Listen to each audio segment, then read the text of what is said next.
If you're looking for a new custom-built PC, check out EvolvePCs.gg. Maybe get yourself a nice Datto edition rig while you're at it. Use code Datto at checkout to save some money as well.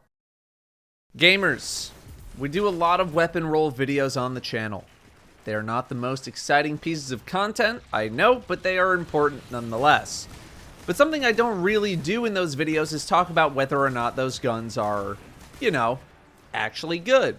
Part of the reason is because most guns in the game are good.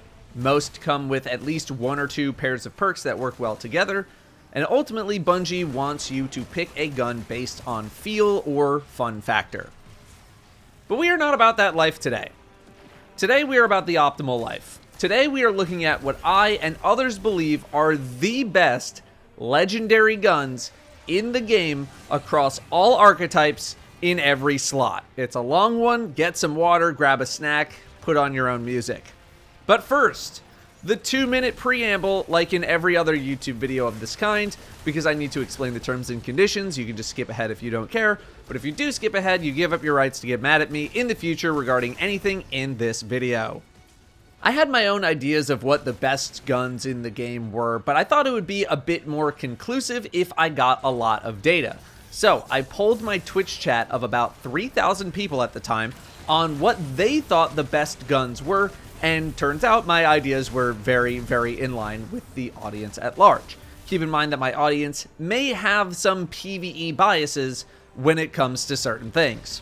Note that not all of the guns in this video are going to be easily acquirable or even possible to acquire at any given moment. Some guns go pretty far back, pre-Witch Queen, although not too many. Some guns might only be appearing as world drops right now, from the Gunsmith, from Xur, maybe Dares of Eternity. Some guns are craftable, some are from dungeons, some are from raids, or seasons. The only thing that they will not be is Sunset. There are no Sunset guns in this video. When voting, we also assumed that you had the God roll, the top tier roll of each gun that you were voting on. I realize what people think the God roll of a gun is may vary, but the voting was simple either way. You get to pick one of the guns listed. Which one are you picking? The gun's performance was typically build agnostic, just the gun in a vacuum, but I'm sure some biases were here as well. We're going to keep explanations pretty short as this is a long video. If I do describe the perk rolls, I'm pretty much just going to be saying what roll I think is the best roll or among the best rolls. And in case this isn't obvious, I cannot account for future nerfs or adjustments that Bungie will make outside of submachine guns, as Bungie has said they plan on tuning them to be not as dominant as they are, at least in PvP. Most of the guns that we even discuss in this video are among the best in the game. Just because you have or like a weapon that might have been ranked 2nd or 3rd or 4th or even 5th does not mean it's not a good gun. But my Twitch community and I did ultimately come to some strong conclusions on what guns were considered the best or among the best.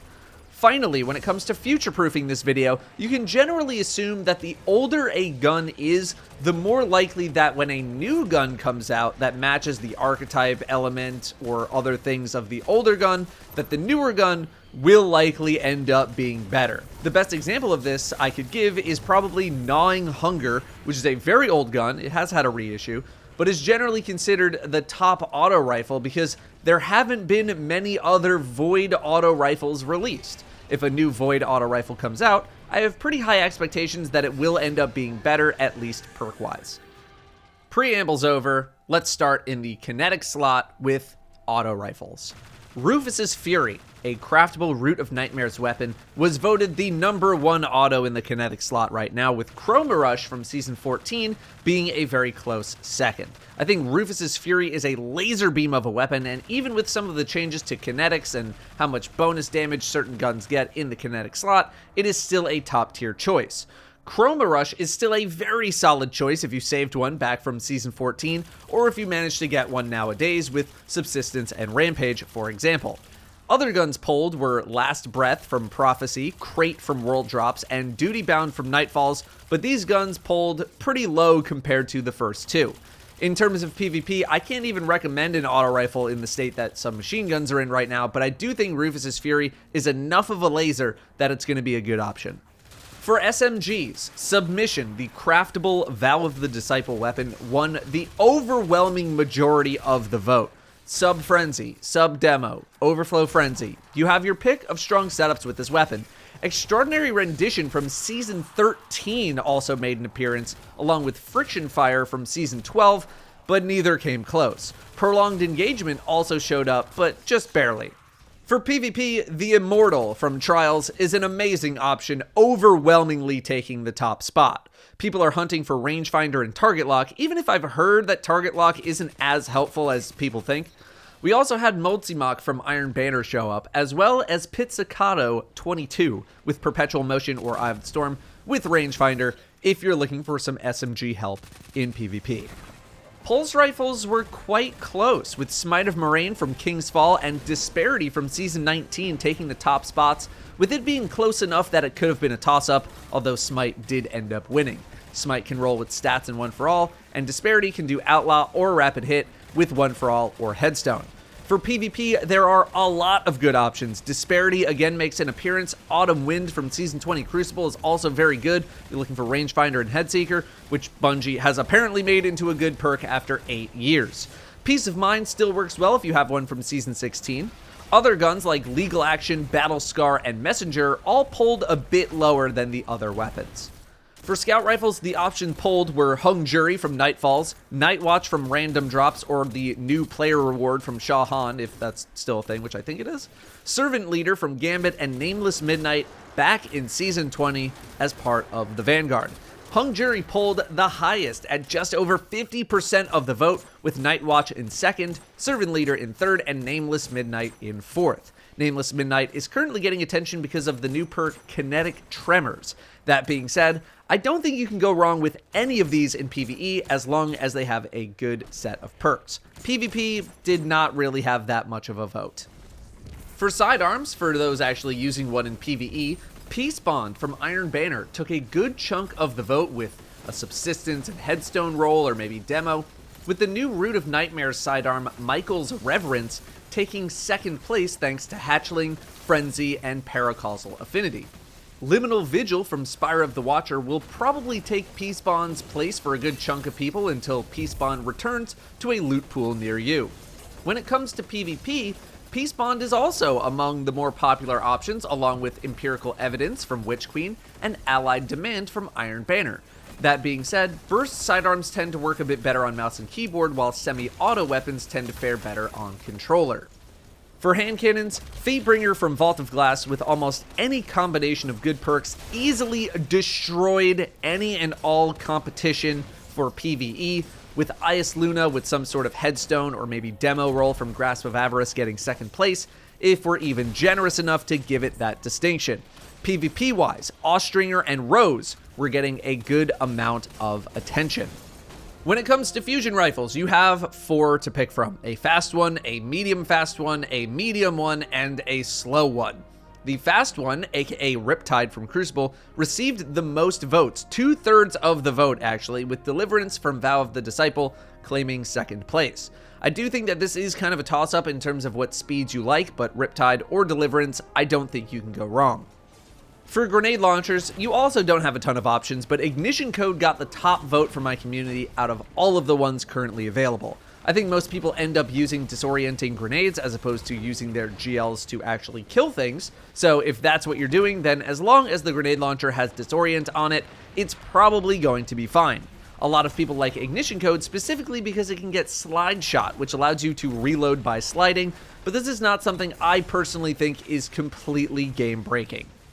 The top voted sniper for PvE was overwhelmingly in Succession's favor, a Deep Stone Crypt raid weapon, with Thoughtless more or less coming in second place.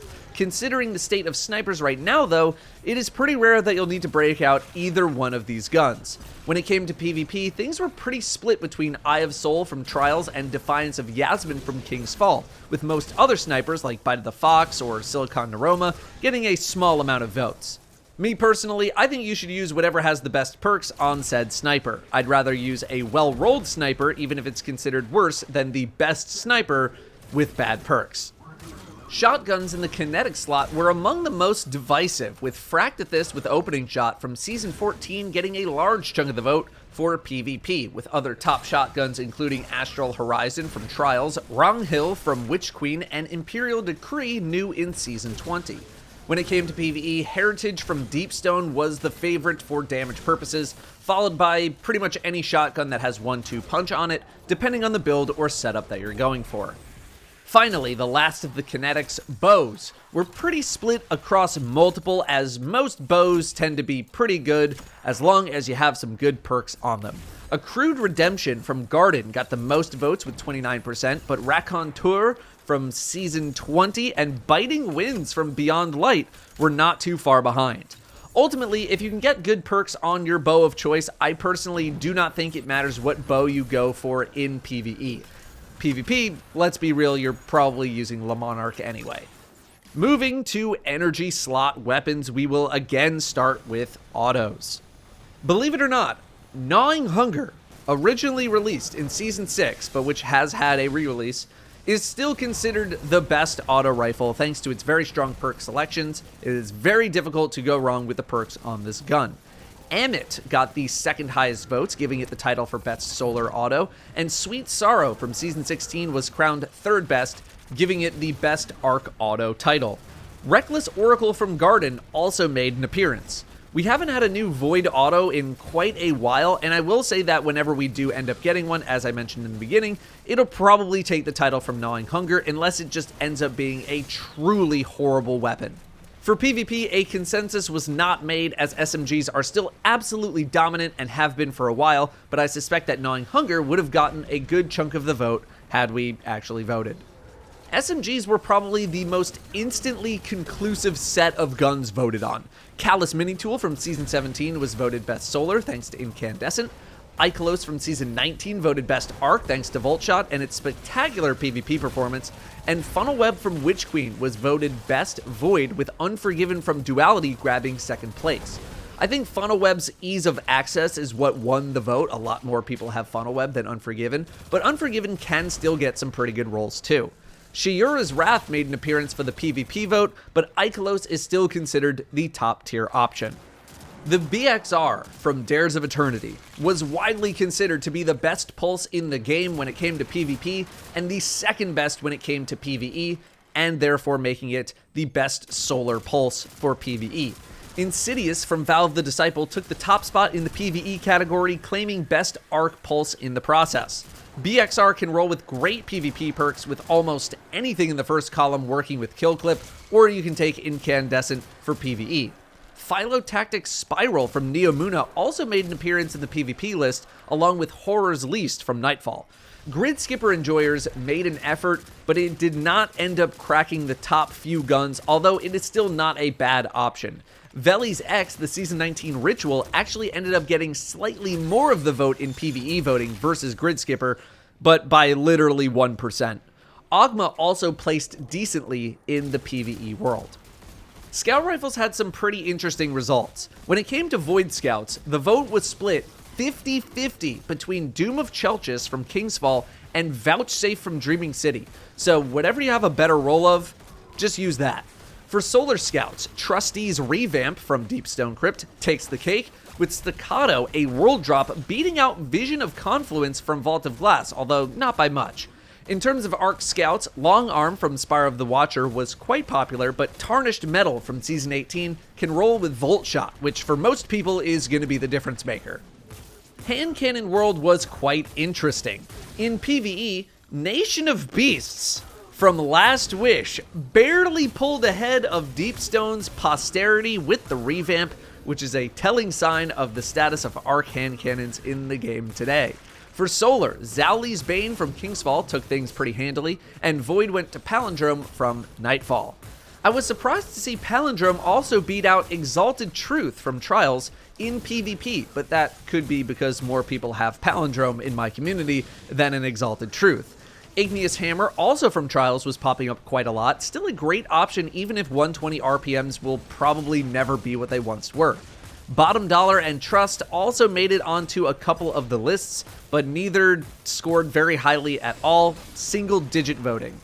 Sidearms have quite a few options, with Brigand's Law from Season 18 overwhelmingly claiming the top arc spot thanks to Volt Shot, Drang from Season 17 claimed the top solar spot, and Fioritura, the world drop, and Brass Attacks from Season 13 were fighting for void positioning. I'm going to say Fioritura because it is a much more recent drop.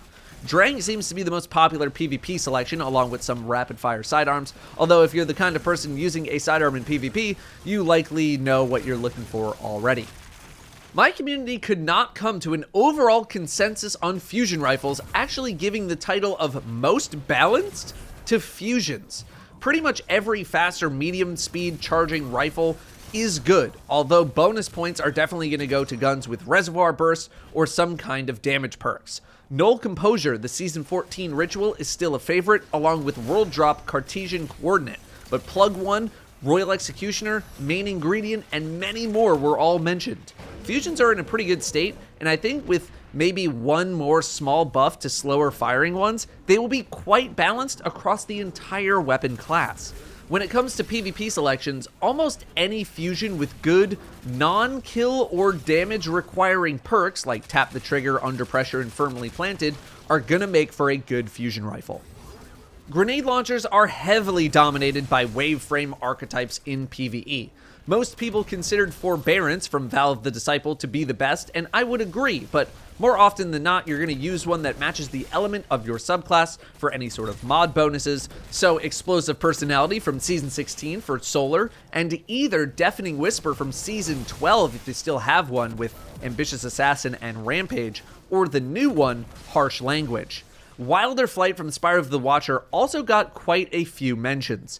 Salvager Salvo, I think, is still a good option if you're looking for a non-wave frame grenade launcher. That is the Season 13 ritual weapon. Shotguns are going to stay the same when it comes to PvE. Slug shotguns like the Root of Nightmares, Nessa's Oblation are the top choice, or anything with 1-2 punch for those kinds of builds. On the PvP side of things, Matador 64 from Grasp of Avarice, a staple of D1, is back on top, getting the top vote over things like Found Verdict, Retold Tale, or in one vote, literally any other shotgun. Found a Verdict from Vault of Glass and Retold Tale from the Dreaming City, or wherever you might find it now, were the runners-up. Snipers in PvP were overwhelmingly dominated by Beloved from Season 17. Beloved and Macabre being from Festival of the Lost, won the first round of voting. Izume from Nightfalls and Occluded Finality from Iron Banner won the second round of voting, and when all four were put up against each other, Beloved won, and it was not remotely close. Again, this is not to say that any of the snipers here are bad if you have good perks for them, but Beloved did end up being the overwhelming favorite for PvP. For PvE, pretty much anything that has good sustain type perks like Clown Cartridge or Fourth Time's the Charm with a damage perk would be the go-to if we ever have a meta where snipers are good ever again. Trace rifles basically only have one per element, Solar has two. Just link the damage type to your subclass. Acacia's Dejection from Root of Nightmares is a bit more updated than Retraced Paths perks, which is from Dares, so I would likely skew towards Dejection for Solar. Bows were in a similar boat, where most of the time you just want to match the element to your subclass or the required shield removal, even though match game is not really that much of a thing anymore. That being said, when pretty much all energy slot exotic bows are as good as they are, I don't think I can even recommend using a legendary energy slot bow at this time unless you are desperate. Glaives are pretty much unga bunga mode for many people. People are just going to use whatever gives them the most damage. The close to melee perk pretty much makes most glaives without the perk obsolete for the average player in the average PvE situation, meaning you'll want Judgment of Kelgrath from Season 19 or the Season 20 ritual weapon, Ecliptic Distaff. More specialized glaive users will likely have their own set of perks that they look for. Moving to power weapons now, let's start with the noticeably buffed machine gun world. There are so many good machine guns out there right now, but after getting and crafting a commemoration from Deepstone's revamped weapon perk pool, it is hard to suggest much else. Reconstruction and Killing Tally is just absolutely berserk on this gun. I was a corrective measure guy for a while. I have almost 10,000 kills on it. I did not believe in the commemoration, but now that I have one, I can safely say that I was wrong, and this thing is the real deal. Corrective Measure from Vault of Glass is still an excellent choice, along with Retrofit Escapade from Season 19. In Solar World, pretty much all solar machine guns are good, at least the most updated ones. Fixed Odds from Duality, Unwavering Duty from Trials, and Avalanche from The Dawning. The one you end up using is likely the one with the best perks, or whichever one you ultimately prefer in terms of rate of fire. Me right now, I like Fixed Odds, but I don't have a good Unwavering Duty. Arc is leaving a bit to be desired though, with the most updated Arc machine gun being Terminus Horizon from Spire of the Watcher. For Stasis, I think Quillem's Terminus from King's Fall will be good, and Circular Logic is your only strand option from Neomuna, but it's really good as well.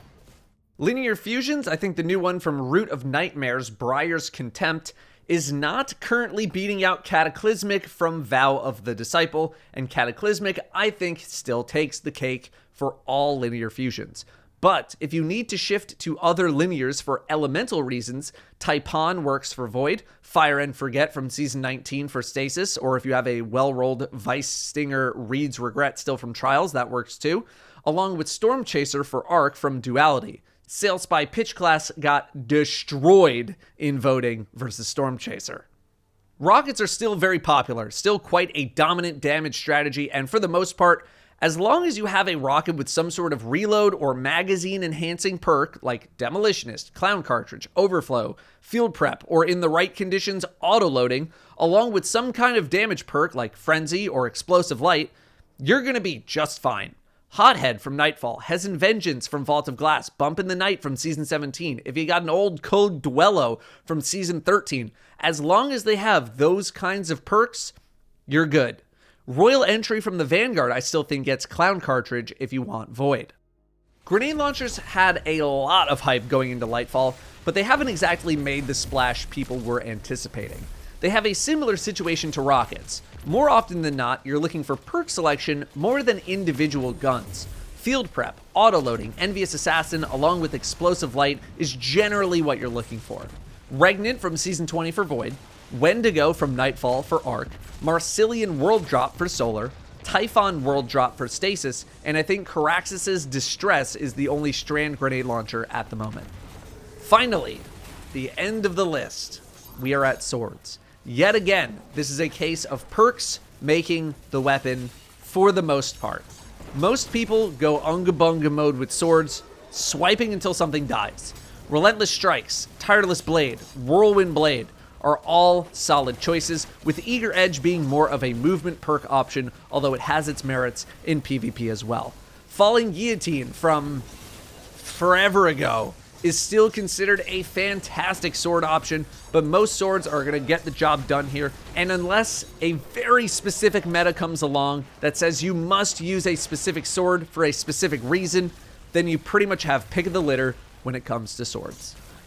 There you have it.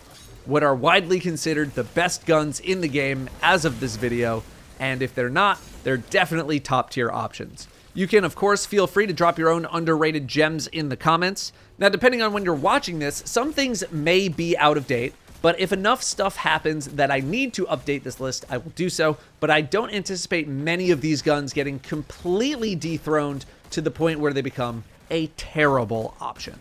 Thank you all very much for watching. I'll see you next time.